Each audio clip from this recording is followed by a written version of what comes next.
This is my band's final show. It's May 1993. I'm 22 years old and I've just graduated from college. I live in New York City and the lease on my apartment is about to expire. I need a job.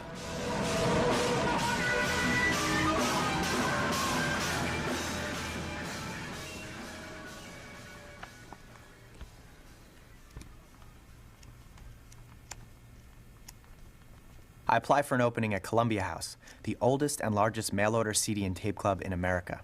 I'm fully prepared to explain how mowing lawns and managing a record store in high school are perfect qualifications for an entry-level position in the marketing department. But instead of talking about my inexperience, the main topic of the interview is the alternative rock band Nirvana. Their major label debut, Nevermind, has sold 4 million copies since its release in the fall of 1991 and is still at the top of the Billboard music charts.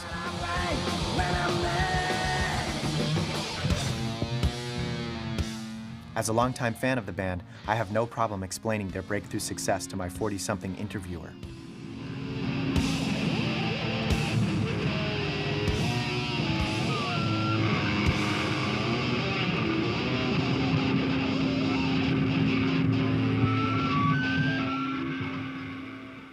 To my total surprise, I was not only taken seriously, I was offered the job.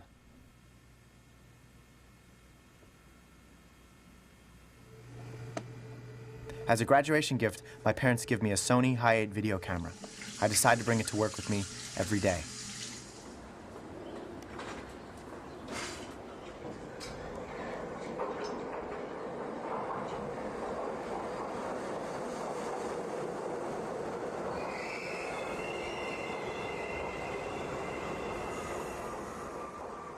New employee orientation is at 8:45 a.m. on Monday morning.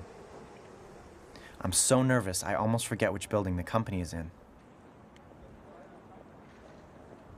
Before I'm officially employed, I have to fill out a stack of paperwork that anticipates every possible life experience I might have.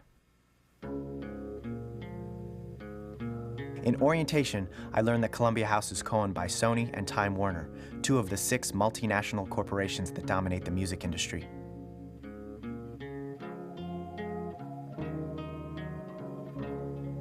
Sony is also the world's largest consumer electronics firm, manufacturing CD players and video cameras. Combined revenue of the two parent companies is close to $70 billion. The personnel director explains that the benefit of corporate monopolies like these is that as a Columbia House employee, I'll have access to both the Sony and Time Warner cafeterias.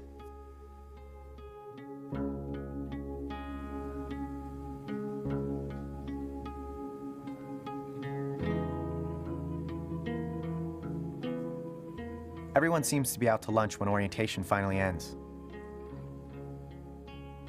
A receptionist hands me a key, and I'm shocked to discover that I'll have my own office.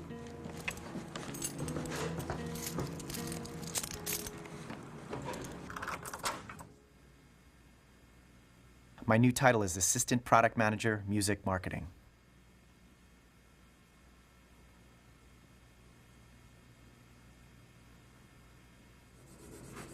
I make a rubbing of my nameplate, just to prove to my parents that I actually got the job.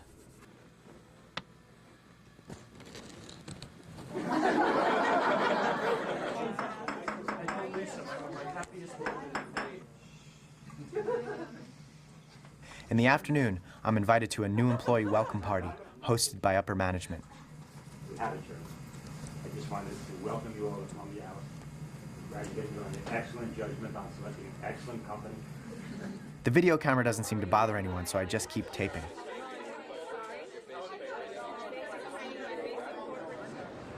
I begin and end each workday by taking a shot of the building directly across the street. This acts as a reminder to tape at least something every single day. There's a grace period where everyone understands that I don't know what I'm doing, so there isn't much work. What you tape? You finished? I'm finished. What you taping? I mean, what? Work? The definition of work? The camera provides a good excuse to walk around and meet people.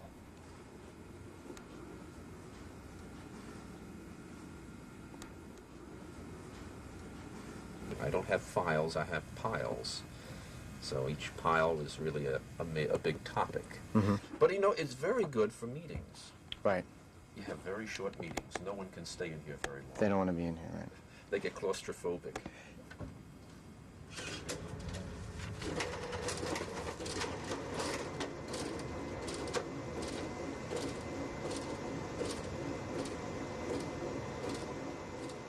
Wandering around these hallways, I feel this weird institutional deja vu.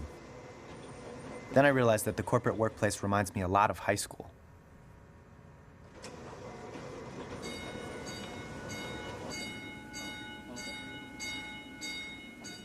This is a fire drill. Fire drills are required to be held periodically by the New York City fire law, and we request your participation in order for you to learn your means of egress in case of an actual emergency. Each day, I'm invited to lunch by a different group of people. Today, I'm off to the Time Warner cafeteria with the Planning and Analysis Department.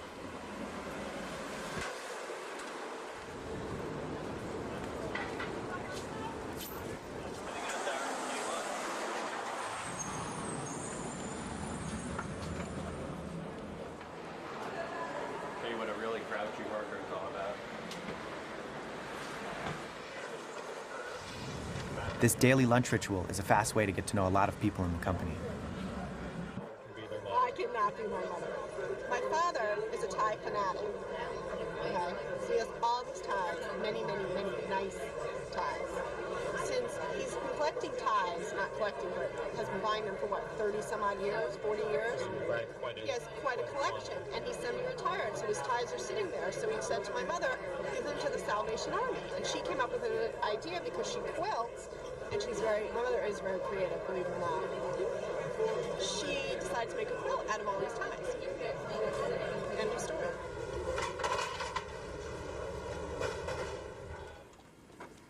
This is Paula, the very pregnant product manager I've been hired to assist.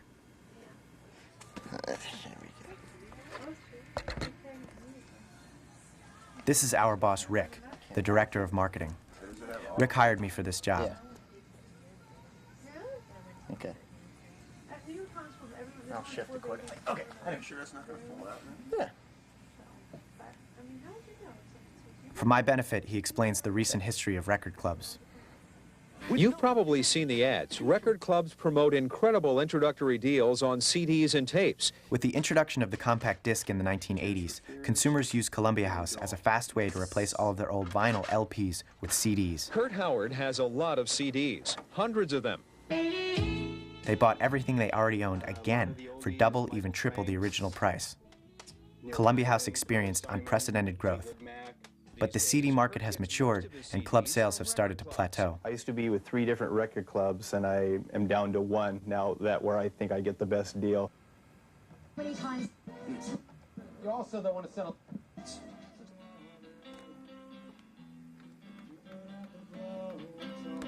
Rick thinks that this new alternative music niche is one way to revive a stagnant CD market.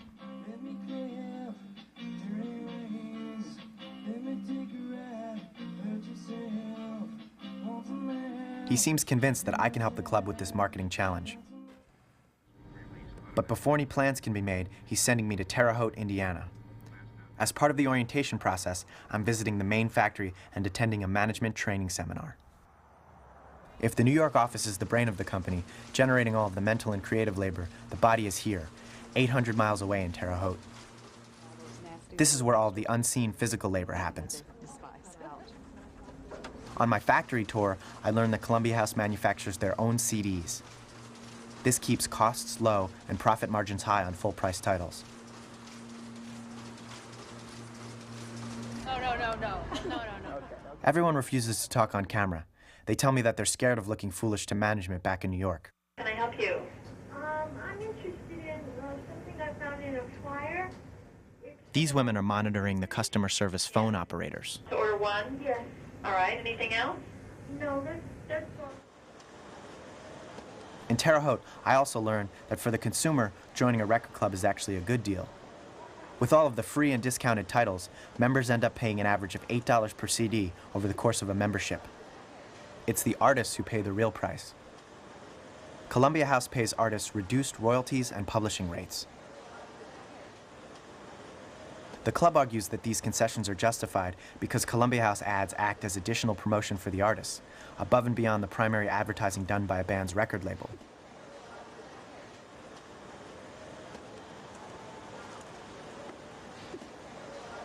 In other words, the artists are charged directly for the club's cost of doing business. This is another reason Columbia House can afford to give away so many free CDs in the initial offer.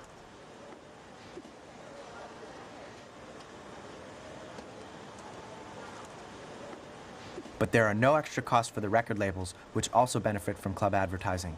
And the parent companies, Sony and Time Warner, profit from both retail and club sales. My tour guide explains that these are local college students, hired to pack the boxes of free CDs. She tells me that on an average day, they walk between 14 and 20 miles around this grid.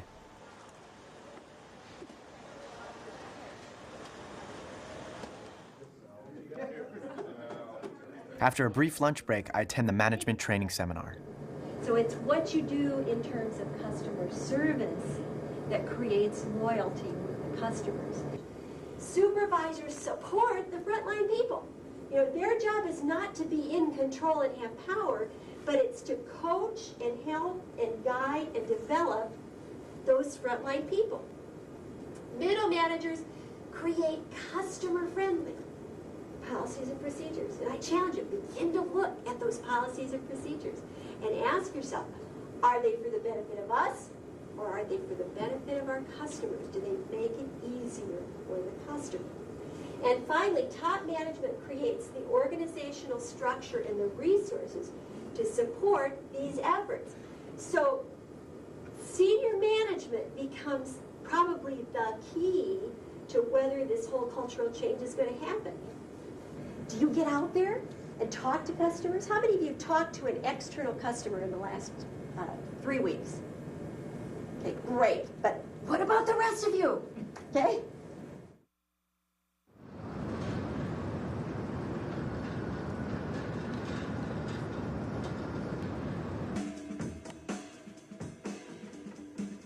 Back in New York, everything, even the words on my coffee cup, seemed like a secret motivational message.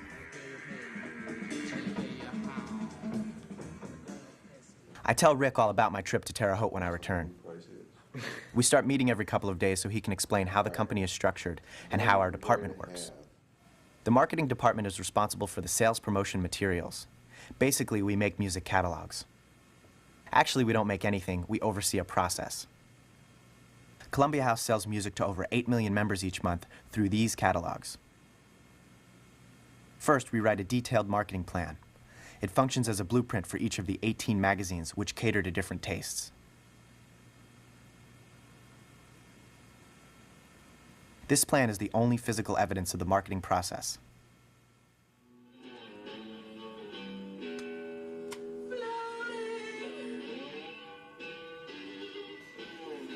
Next, Rick and I discuss how things will appear on each page. Negotiating is over. We've decided that we're going to now combine Alice in Chains with Beavis and Butthead at one special low price, right? Right. Which actually is not bad. You're going to get them both for $19.98, which essentially means you're going to get Alice in Chains for $4 instead of the $12.98 that you would have gotten here. But how are we going to put this together? You mean visually and stuff, right? Well, visually and copy-wise. I mean, what is the message that holds these two together? There isn't one, is there? Then, Paula and I present this marketing plan to the Creative Services Department downstairs on 17. Creative Services is home to the in-house staff of graphic designers, music copywriters, and production personnel. These people actually make stuff. They produce all of the writing and design for the music magazines. Okay. In the weeks that follow, Creative Services present their preliminary designs to us for review. Is there only 2 albums? There. 3 albums. Chicks with picks. Isn't it? Am I like going screwy? Is it the Lemonheads? The Lemonheads. Okay. The Lemonheads. There are additional meetings and phone calls to discuss any revisions. These two headlines don't work. This, hey Beavis, you can get our album and Alice in Chains this month at one low price, cool. That doesn't work, but like the strategy I think is good, you know? No, it's not. No? No, it's wrong.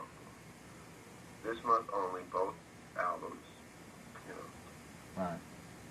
Two great albums at one low price. No, this month only, both get them both at a low price. Okay. Okay.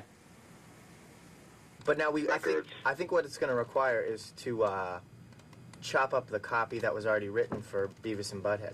We won't treat them as two separate things on two separate standalone pages. We'll treat it as a single author, but with these two, you know, admittedly unconnected things. But nevertheless, here they are at one low price, right? But there's more than just a stairwell that separates the two floors. The relationship between marketing and creative services is defined by power. The official policy is that marketing is the client and we are the agency, and we have a client-agency relationship. That's the official company line. And you think that's not true, or you think? I'm not sure it works well within the structure of a single corporation because, of course, clients and agencies are normally two different companies.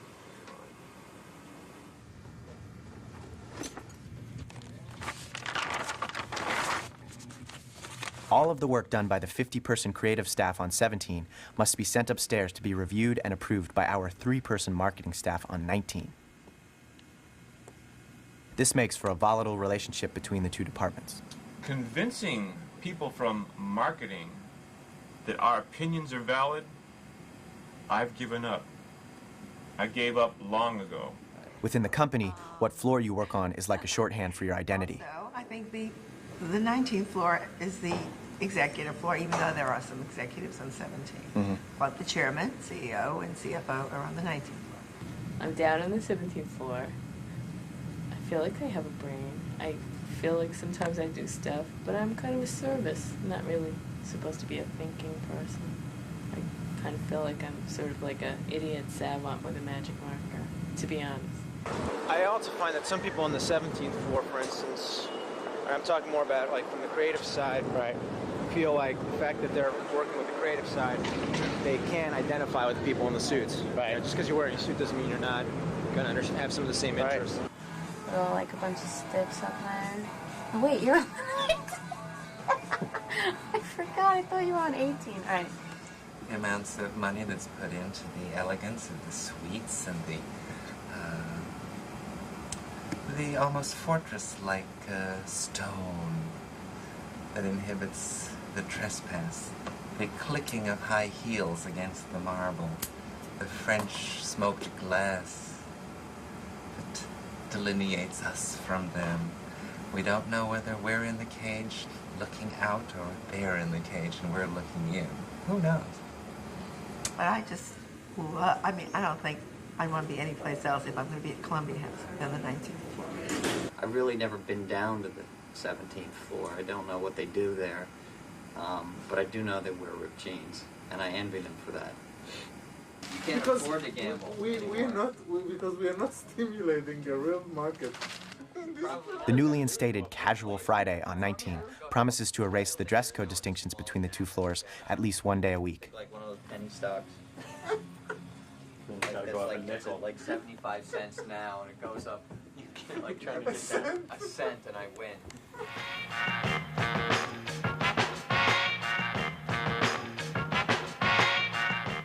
As I get settled here, my role within the department becomes much more clear. It's my job to act as a liaison between marketing and creative services. I have to make sure that the two departments are always communicating. Over 1,000 overpriced albums. Many people on 17 see working at Columbia House as a way to support themselves while they pursue careers as musicians, artists, and writers. A lot of the executives on 19 are more invested in Columbia House as a career. Inside, over 1,000 albums. In many ways, I'm stuck between the two floors. I have more in common with the people on 17 who consider working here a day job. Beavis has a capital B, and Butthead has a capital B, but he's head capitalized. I don't feel any personal investment in this business. The paycheck is a way to keep living in New York until I figure out what I really want to do. But marketing determines the direction of the business. My opinion counts simply because of the department I work for. All right, now what's our choices thus far? White Hot, Bang, Platinum Rocks, maybe with an X. That Carl came up with that. Since all the lingo seems to be dated, I don't know, mosh, you know, Monster Mosh, which is a pun that no one will get anyway. I like Platinum Rocks because it just has a certain, you know. We did Making Major Noise, you know, not so long ago. You know? You know, maybe it's the Macon that just. I didn't. All right. Major Noise. Well, I mean, if that's fine with you, it's fine with me. I also get a salary and health benefits, while many writers and designers on 17 work freelance. You said working for an ad agency or something. And then there's the CDs. Marketing employees are among the select few who get complimentary copies of every single release that the club carries. I get more music than I can even listen to. Our department gets so many free CDs that we hold periodic sales in the lobby, and the money is donated to charity.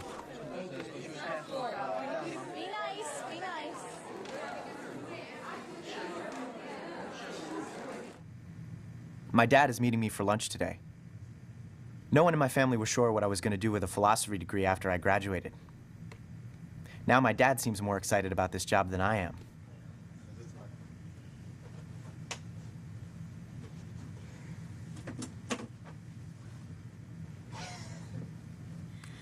Head, arm. It doesn't look sort of funny, like those are fingers, but they're not. I think that's an ear. Is that good?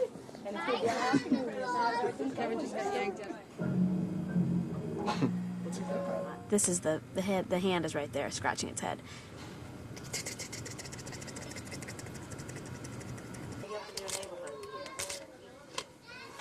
It's a boy. Yeah.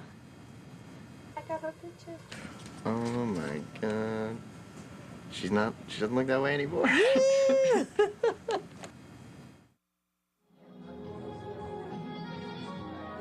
Attendance is mandatory at the annual employee summer picnic. I'm a little freaked out that alcohol is being served to my nearly naked coworkers at 10 a.m., but I'm more shaken up by a meeting I had yesterday with Rick. He told me that Paula is dissatisfied with the company's maternity leave plan and has decided to quit. He had no idea how long it would take to find a replacement, but in the interim, I'd have to handle the extra workload.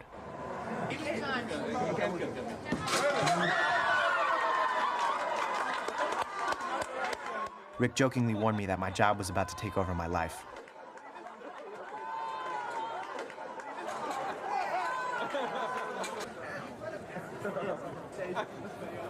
It starts to rain so hard that the picnic activities move inside. 982140, you can come and claim your umbrella slippers off Tanisha's feet. 982266. Tanisha! For your Grateful Dead Fest. Chris Wilshire is our lucky winner. Grateful Dead, yeah! Winning a Grateful Dead vest isn't much comfort. So far, I've been able to remain an anonymous entry-level assistant. I get all the benefits of being on 19 without the accountability. This new responsibility threatens that.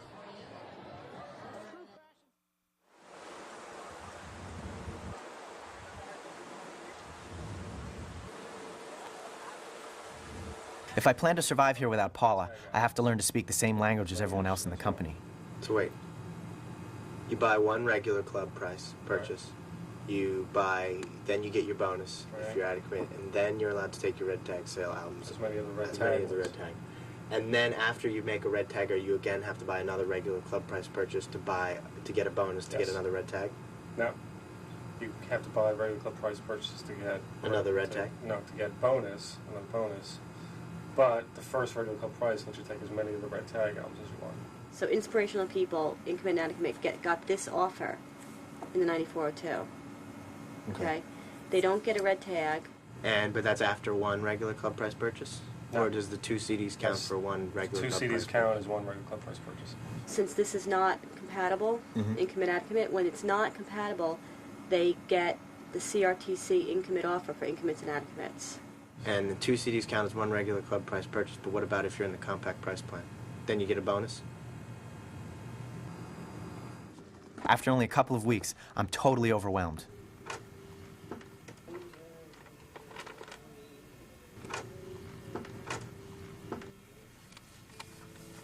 There's way too much work for just one person, and I feel like I'm in meetings all day long.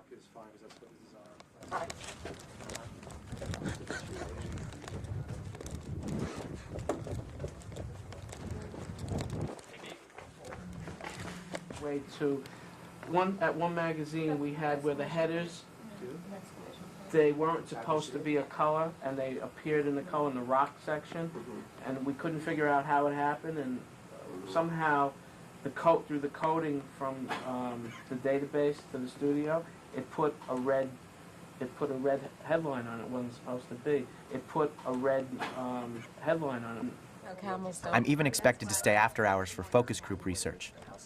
During focus group tests, Columbia House employees sit behind a one-way mirror and watch how consumers respond to company mailing packages. What stimulates you to want to buy? We heard already maybe a selection of the month. That's one thing. What else? Just do your plan, do your 6, and get it out again. what I'm trying to understand is, do you plan to buy something that month, or do you get the mailing, and if there's something in the mailing that makes you want to buy or not buy? No, but sometimes if I heard something that I like, I'll look for it.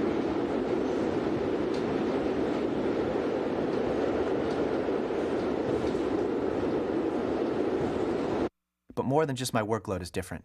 My status on 19 is also changing. This is the executive dining room.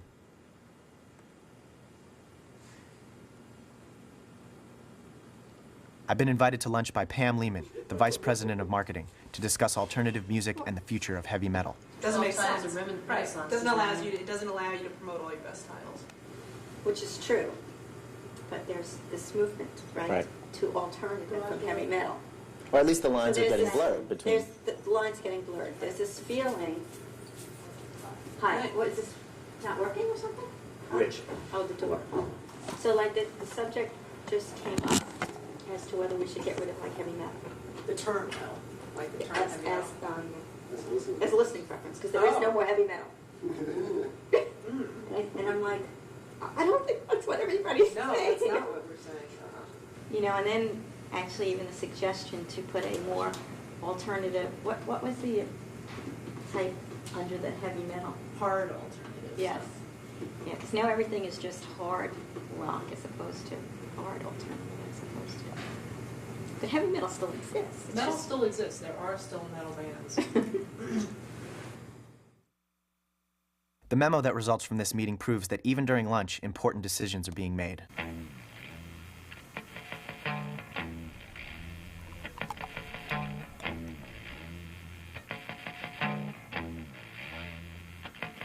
As consumer demand for alternative music increases, Columbia House is feeling the pressure to properly address this new niche market.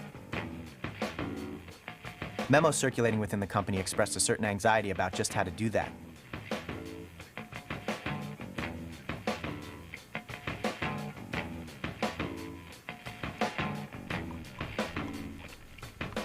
I never thought my obsessive record collecting could ever translate into some kind of professional expertise, but suddenly I'm becoming the resident alternative consultant. What? Wait. That shirt will be like $38.95.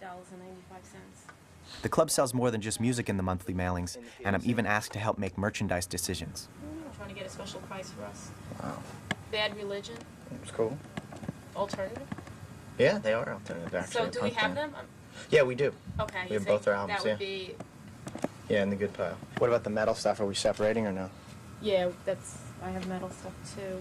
So for rock, yeah, Bad Brains. That's a good looking Do shirt. we have this, Yeah, we do. so we can do this? Yeah. This Rick. would be more like rap. No, this is they're a real rock band. There.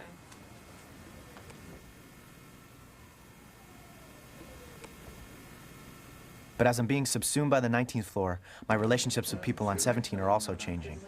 Well, it's up to Chris. Chris is the boss. Chris is the the man.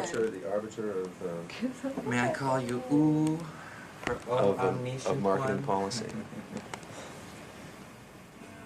I'm in a position of power, but lack the experience to make that mean anything. I don't think I've changed, but how people on 17 perceive me has. This happened most recently with Carl, a writer on 17. When I first started working here, we spent a lot of time hanging out together. Never had been involved in a major corporation before this one. I am just staggered at the abuses of power and the ridiculous things that people seem to think are good policy.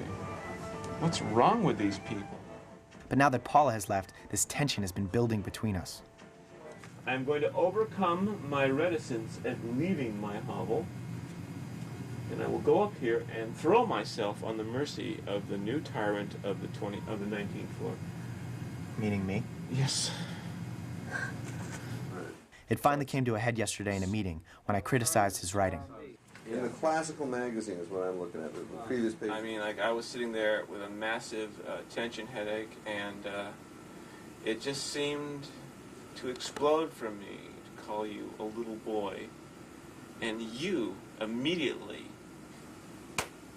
you hit that. You hit that right like that. And I know that I struck a nerve. And it was wrong. It really was. It was a stupid thing. And I as much admitted it, but, you know, yeah, the difference is, maybe you should have laughed it off and said, boy, is he having a bitchy day. He must be really on the rag. And let it go. But you instead evoked your power, elite, and ordered me out of the meeting, which was an embarrassment. After talking for a while longer, Carl admits what's really going on. I don't know. Is that an age issue? Yes. It is always an age issue. I admit it. It is always an age issue.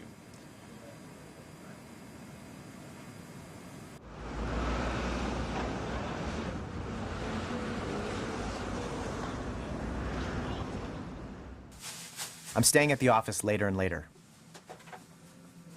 I don't think Rick really knows how much work I'm doing because he keeps volunteering me for other projects. After Nirvana's highly anticipated album, In Utero, is released, the company decides that a big Nirvana feature will appear in the next club catalog. When the head writer on 17 unexpectedly quits, Rick tells Creative Services that I can write the copy. I mean, help me out here. This is a Generation X band. You can speak for them. When I sit down to write the feature, I'm confronted with how my identity as a punk rock fan and my job as a Columbia House employee have finally collided. From interviews I've been reading, Nirvana seem as conflicted about their mainstream success as I'm starting to feel about this job. I try to work this into the copy in some way. The world's been waiting to see what happens when teen spirit is reborn as adult rage, is my slightly overwrought opening line. The rest of the writing describes the songs, but in the final sentence I ask, are you still alternative when your last album sells over 4 million copies? In Utero answers that question with a resounding punk rock yes. I realize after this copy has been sent off to the printer that there's no such thing as a punk rock yes. Punk rock has always been about saying no to exactly the kinds of commercial systems that exploit bands like corporate record clubs. When I finally see a printed copy of this layout, the words punk rock have mysteriously disappeared.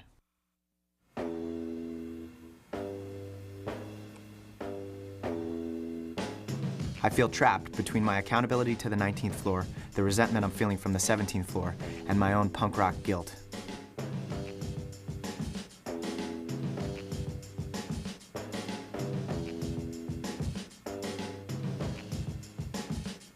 People are starting to notice how stressed out I am. I don't understand. You really don't. You and this camera. I don't know, when I first met you, the very first week I met you, you seemed to be a very relaxed, easygoing, sweet kind of person. And then you seemed to turn into this nervous, nail-biting. You were different. You became short, not as friendly, preoccupied. You know, it's just an unfortunate time where Paula left. No one expected it. Exactly. And so it's just, you know, doing two people's job. It's just a lot more work. Right, it is. And I hope that they're hiring someone, apparently. Okay. And maybe that will alleviate a lot of the tension. You'll turn back to the real Chris? Exactly. Well, we'll wait and we'll see. Finished, it's over. Okay. Well, I appreciate you. I appreciate you looking.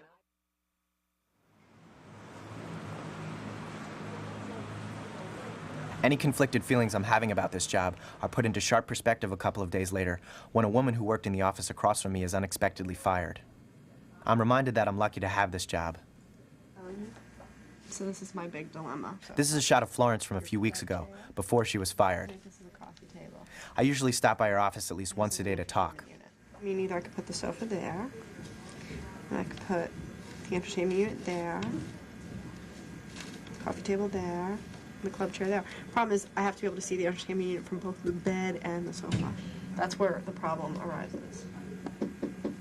By the afternoon today, all of her things have disappeared, and it's as if she never worked here.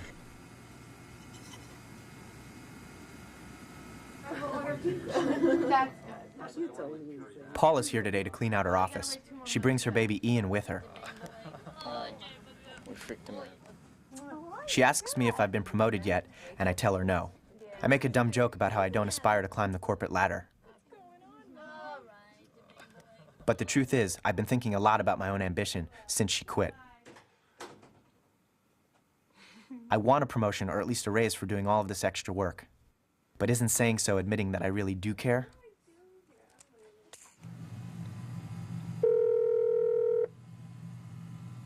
Hi, this is Chris Wiltshire at Columbia House. Please leave me a message. Thanks. Doing two jobs is taking its toll. Finally, Rick comes into my office one day with what he describes as good and bad news. It was. It is now, yeah. The good news is that I've been promoted to product manager.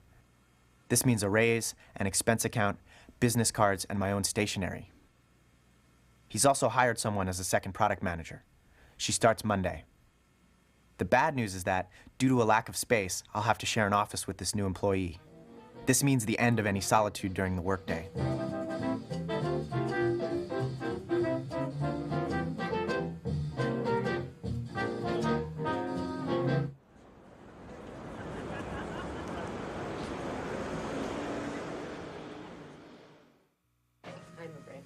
Marie started work today. Get used to it. I know, Just get right. used to it. It's my initiation. She's going to be replacing Paul. Great, good. Good luck. Thank you. So today was your first day? Today was my first day. Very exciting. I ordered some office supplies. She seems nice, but I'm not looking forward to sharing an office with her. I think it was a 10-page insert.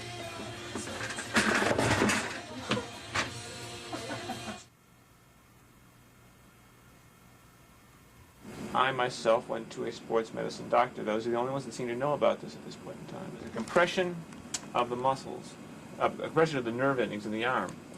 Here, here, here, and here. Where I'm at a left-handed desk, and so to sit with my work in front of me and then turn this way constantly to type. Because I work in 6.5 type, so I constantly have to look this way and type this way. When I sit here all day, like if I have contacts on, your eyes start to burn in a way that it's almost like as if you came into contact with some solvent like acetone or something like that. Because even after you take out your contacts and soak your eyes in like egg cups full of saline solution, you still be burning, like seeing ghost images long after the lights go out at night. Your head is like racing, but then you feel like this pain from just staring at this thing. And so you were officially diagnosed? Yes, by Seaport Orthopedics. And sometimes if I get up too fast, I like feel like I'm gonna faint because I'm concentrating so much, and then like somebody says I gotta, they call, you know, and I run out, and I'm like, whoa. Okay, so I should correct my posture. Put myself into the box position. Get some armrests for my chair. Hence the humorous bubble wrap that almost everyone around here seems to find so amusing. Let them be amused. After a few weeks, Marie seems to be getting settled. We split all of the work equally, and it's a relief to have an ally in meetings.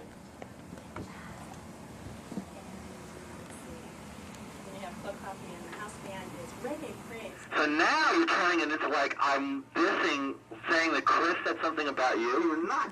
You said that Chris Wilcha said I was bitchy. I did not make that up. Oh, yeah, I did, and it wasn't Chris Wilcha. And listen, Marie, this really irritates the hell out of me, because I do remember the conversation now. Right, and I in no way ever intimated that it was Chris Wilcha. And I really don't need did, and I didn't know if you... I know who it was, and it wasn't Chris. And I never told you who it was, and I don't plan on telling you who it was, and I'm glad I didn't tell you who it was now. Are you gonna let But me in lieu of my telling you, for you to intimate to him that I said it was you, him, I don't get it. I really don't get it, Mr. Capozzi. Well, I'm not talking anymore because you won't let me talk. Despite attempts by people on 17 to pit us against one another, we get along well.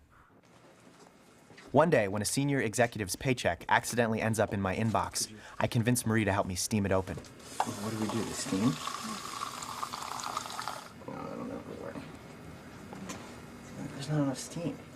It's work.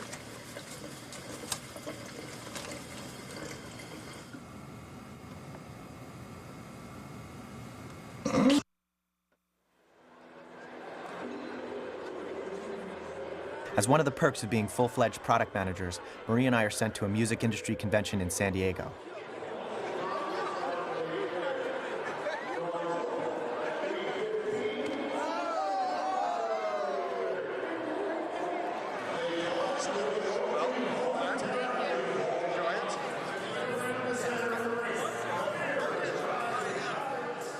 Standing in line at the David Hasselhoff photo booth, I feel this intense wave of anxiety.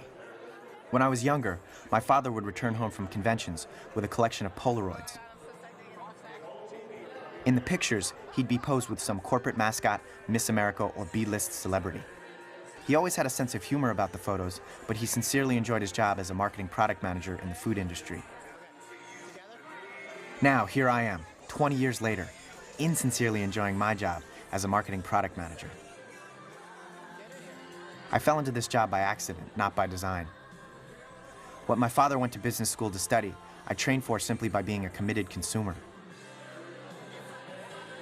For the past 6 months, taping has been a way to convince myself that where I work isn't who I am. But for all of the distance that taping has provided, I'm standing here, waiting in line to have my picture taken with David Hasselhoff.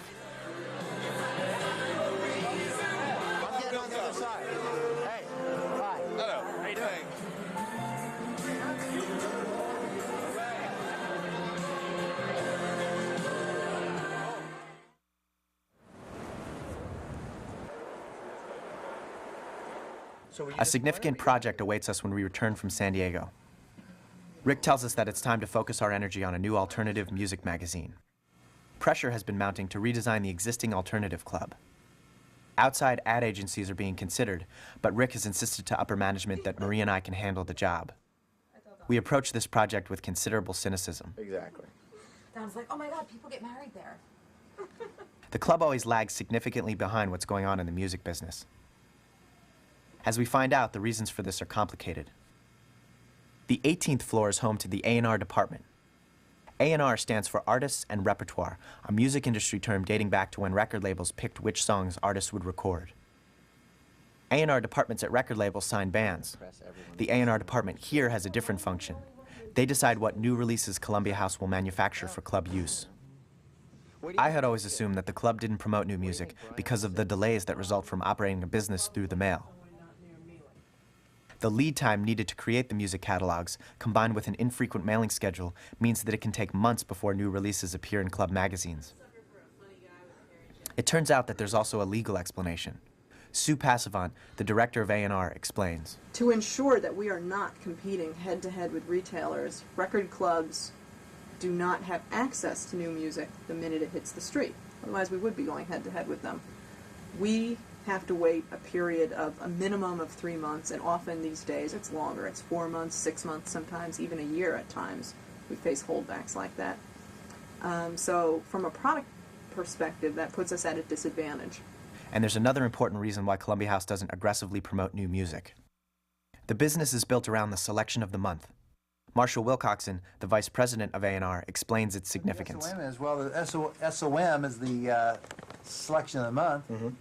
And that's the album that's picked for the category that you've chosen when you join the club. You've chosen as the category of niche of music that you like the best, and whether it's hard rock or country or jazz or light sounds or alternative or rap, Latin, Christian, you say, on the application, you check that box, say, please send me music of this type.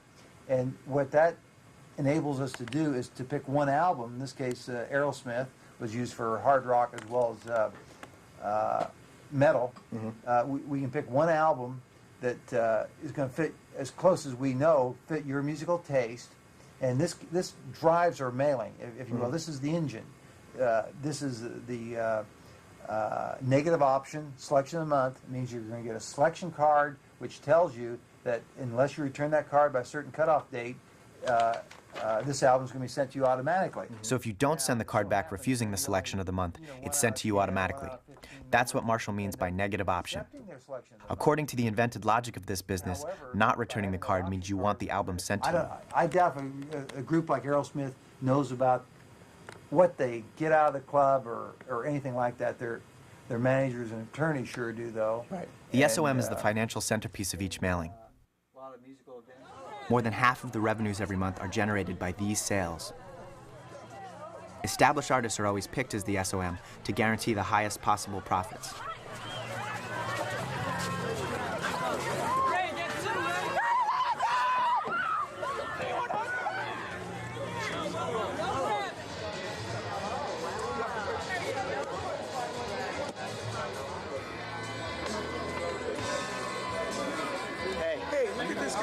I was wondering if you could, I work at the Columbia House Record and Tape Club. I was wondering if you could tell me what you think of the record club, because we sell tons of your records. It's such a deal.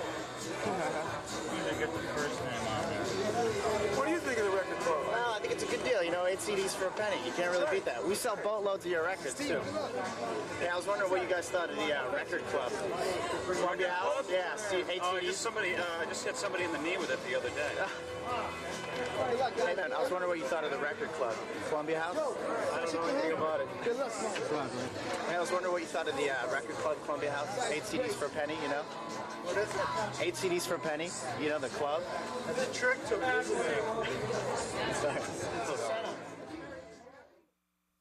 Yesterday, I finished reading the book Come As You Are, a recently published Nirvana band biography, and came across this passage. Quote, Don Cobain, Kurt's father, had begun to develop a pretty serious record collection after someone talked him into joining the Columbia House Record and Tape Club. Every month, records by bands like Aerosmith, Led Zeppelin, Black Sabbath, and Kiss would come in the mail. Don never got around to opening them, but after a few months, Kurt did. I remember that I bought a vinyl copy of Sabbath Bloody Sabbath on my dad's Columbia House membership tab when I was 12. For the music industry, alternative is a completely unproven genre. Very few alternative bands have had Nirvana's mass-market crossover success. It's just not clear yet how big the alternative audience really is. So the risks involved in selling alternative music are antithetical to the way this business is structured.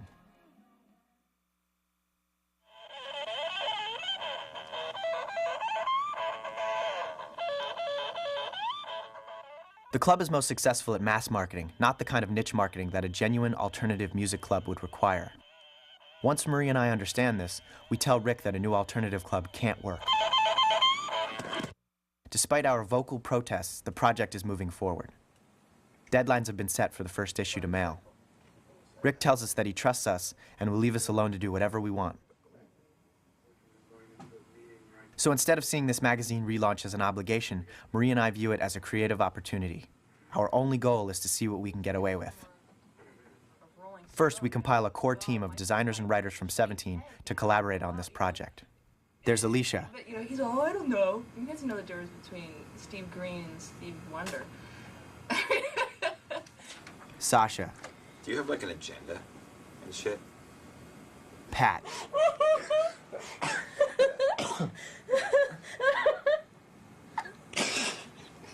Dimitri.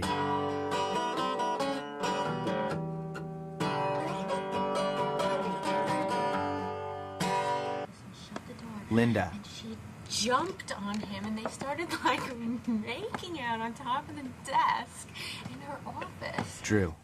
I don't get these kids. And this is when her boyfriend at the time was dead. Right. She had just found out that he died. Yeah, sometimes you can have fun at work. This is a copy of the club's current alternative magazine.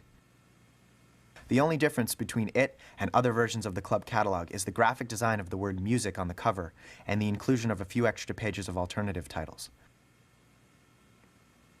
Otherwise, it's indistinguishable from the rest of the club catalogs. These publications in your mail. If it's in entertainment, it's in the house.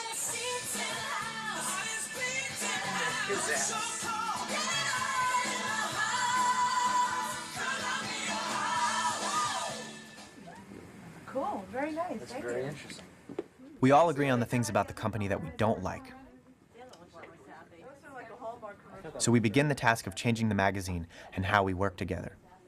We do away with any distinctions between the 19th and 17th floors. Graphic designers will write copy, copywriters can make design suggestions, and marketing people can write headlines. Columbia House uses pseudonyms in all of the correspondence that mails to members. The image of a collection manager named John Savant writing to demand payment seems a little extreme. Not only do Marie and I put our real names in the new magazine, we put our pictures in as well. Right, that's, you're making terrible faces.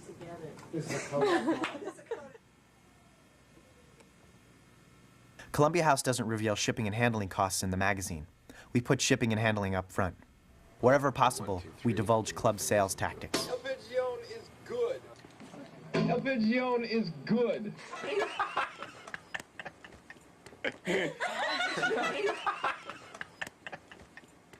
Our most drastic innovation is to feature music from the club archives that we like and recommend, instead of just arbitrarily promoting new releases.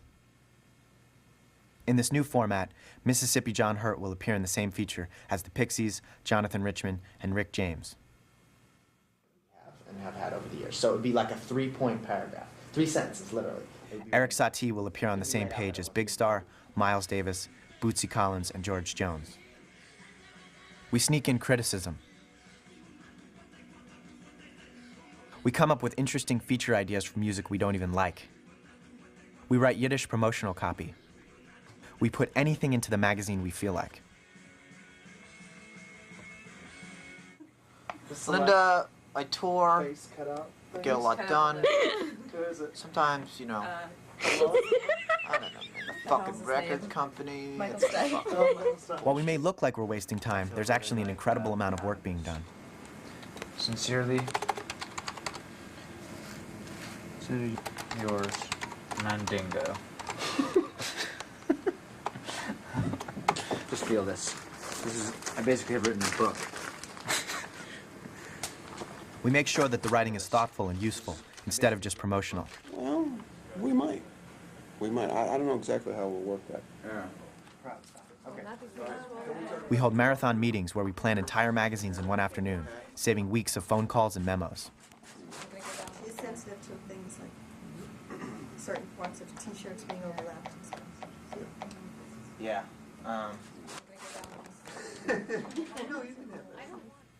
The only time we're censored outright is when we change a feature called More Music Now to More Music Now with politically appropriate bands. Once again, Nirvana singer Kurt Cobain, hospitalized in a coma in Rome, Italy, has emerged from that coma. Repeat, has emerged from that coma. We'll have more on the story as it develops on MTV News. We've basically created a new business within the existing business, a magazine that comments on and criticizes all of the traditional record club practices.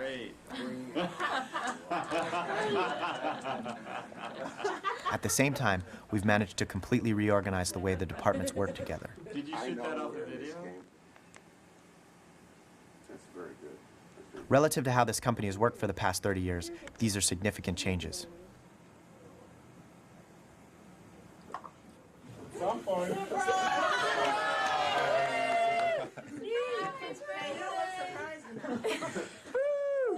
Happy birthday, dear Dimitri.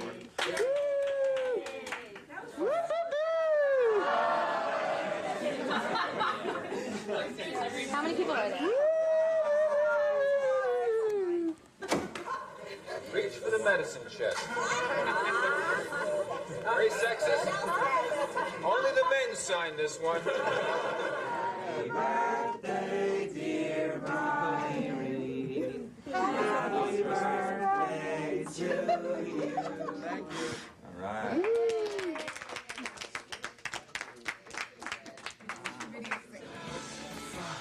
However, the social aspect of this insular group is having a strange effect on our fellow employees. Now you 20-somethings say something, don't even go there, let's not even go there. But, and I don't want to go there, but you did make me feel old. I never felt old before, because I always thought, like I was a teenager before you were born, you know.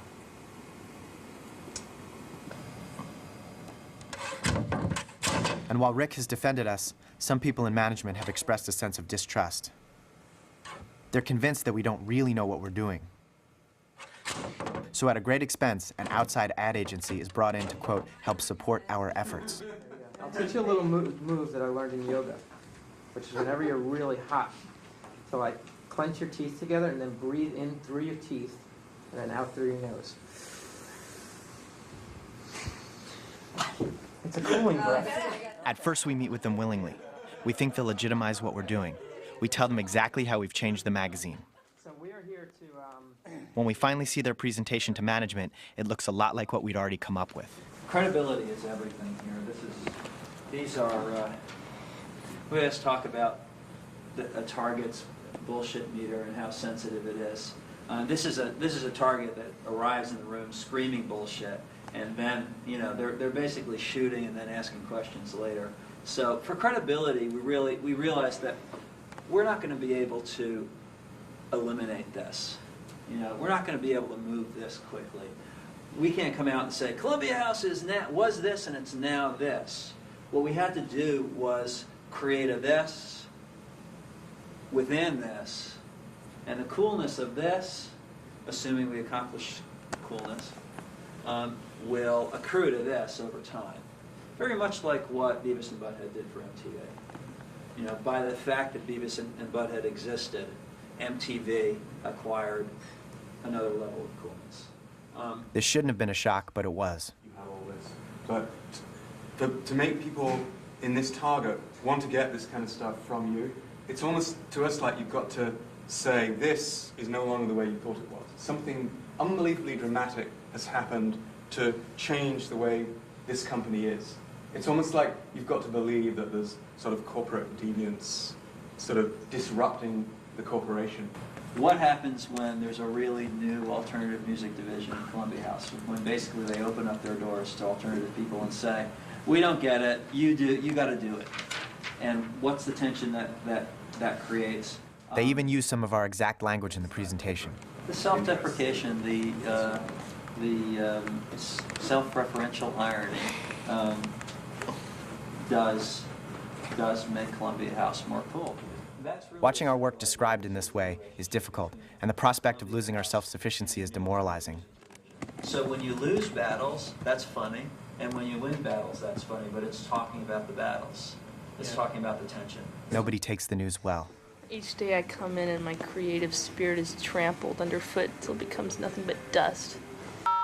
Yes, C. Wiltshire, this is Al Kuznets. Please call me or come down. You will find me standing in my office with a .38 caliber pistol pointed at my right temple, and I will either be pleading with someone to pull the trigger for me, or I will be in the process of pulling the trigger.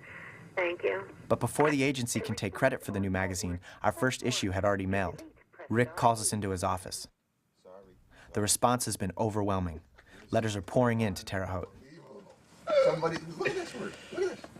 Oh my God, that's scary. Our magazine. Oh, you can't believe this. Look at this.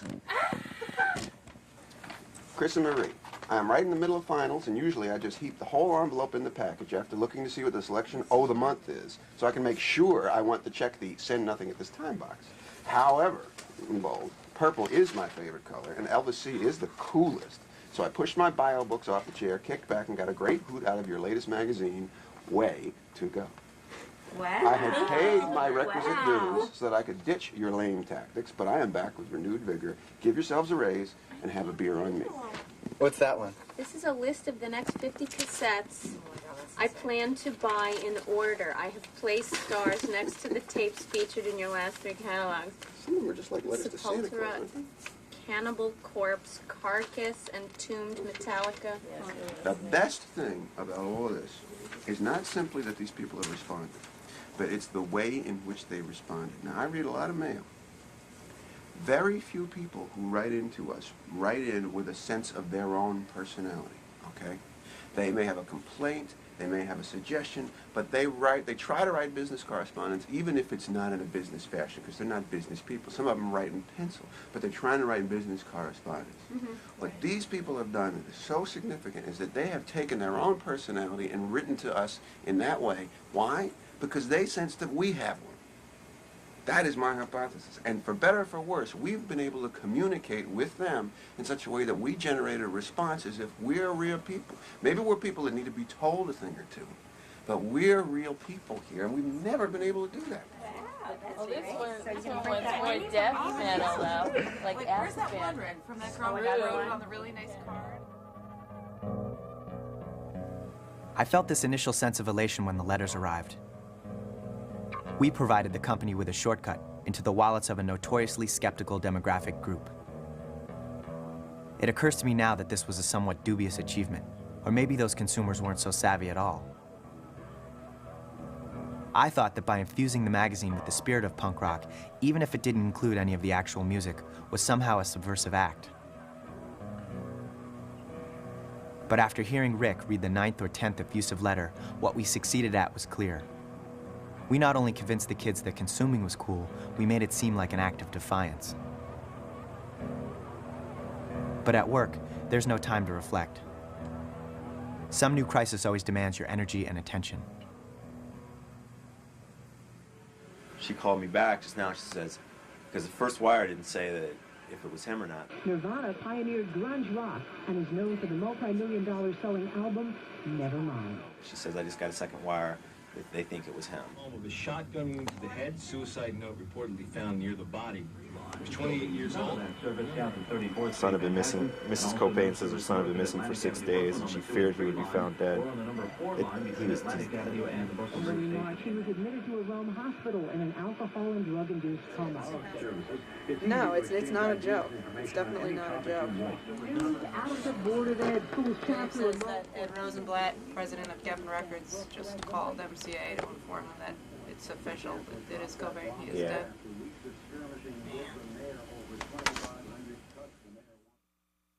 So everyone's sort of wondering whether we should desperately try to change this to somehow acknowledge, the fact that Kurt Cobain's dead, which is kind of hard because, of course, here at Columbia House we don't mention death. In reading it, it's fine, but we do mention Kurt, and we just say yada yada Kurt Cobain, and it could easily be fixed if you said the late great Kurt Cobain. Do you know what I mean? Like we could tweak the copy to at least acknowledge his death if we wanted to, which would cost about, I don't know, $1,000. Okay. And if we wanted to do a whole memoriam thing, that's something that we could just think about. Mm-hmm. You know what I mean? Separate and distinct from Although by the time we could cash in on it. Yeah, well, if we tell them today for $1,000, they can stick in the feature the late Kurt Cobain, or something like that. No memorial, no snipe, no tribute, no nothing. Just I'll do that. Okay. Okay, then that's legitimate. Yeah. Now Can they do that without screwing everything else up? Chris, Rick. Okay, here's a Nirvana copy, all right? See what you think of this. The tragic, and I've gone with death here, taking a big risk. The tragic death of Kurt Cobain brought home to many people that this is a band whose music really hits you where you live. Okay? Let me know if that's okay. I stopped taping for a long time. I don't pick up the camera again until there's a solar eclipse and the entire building seems to descend onto the street.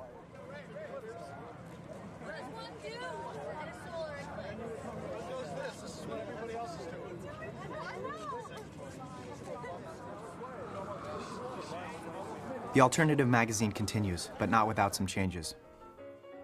Despite our proven formula, we back off of the criticism in the running commentary.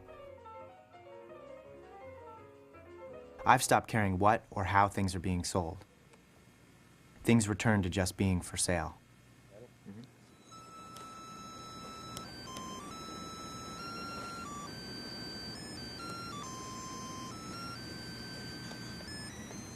Can I speak?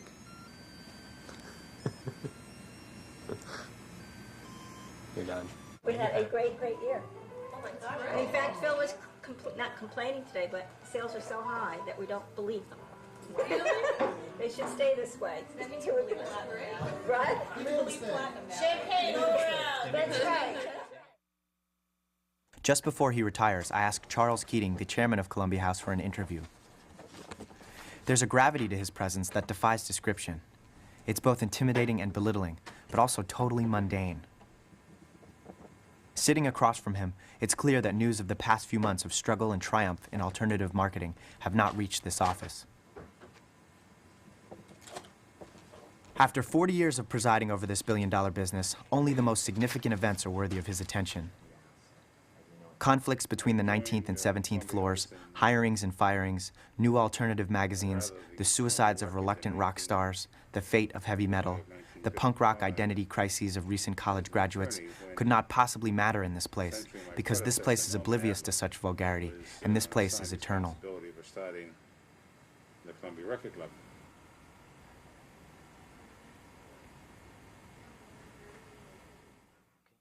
What is this for again? I'm not bugging you. Project? Okay.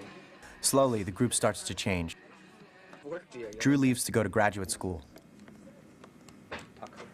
Is that on right Yeah. now? Linda moves to France. I have to get my sugar. Usually. I usually have it every morning, but this morning... Dimitri gets a job working for MTV.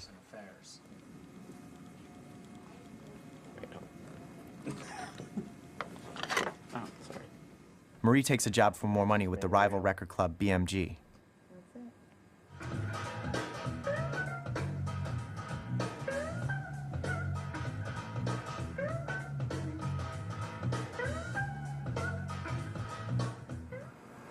I thought you were going to be a smart kid who was going to help out and learn a lot. I had no idea that you were going to wind up doing an alternative magazine that speaks to your generation. Because when I hired you, your generation was buying as many Van Halen records as they were Pearl Jam. You know, it's all changed. God forbid they start liking Bon Jovi again, and we're going to have to get rid of you. Before he can get rid of me, I've decided to quit.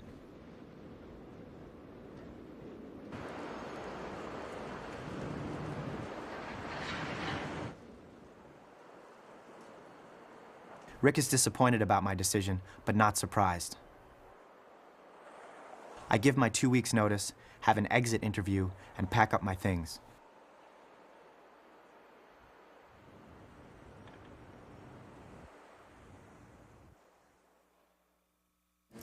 Me? No. In the rush to leave, I have to fill out tons of paperwork, just like when I was hired. You have your choice, by the way. You resigned, deceased, dismissed, I assume resigned. What would you like me to put there? If terminated, eligible for rehire. Yes, no, not recommended. What do you think? What? Now this is the person who's gonna replace The person me? who's going to replace you, I have to put a similar information over here. Name of employee being replaced, salary of employee being replaced. And, you know. God, the corpse isn't even cold. I know. I don't really pay attention to what I'm signing, including the photo release form that says the club can use my image in perpetuity with no further compensation.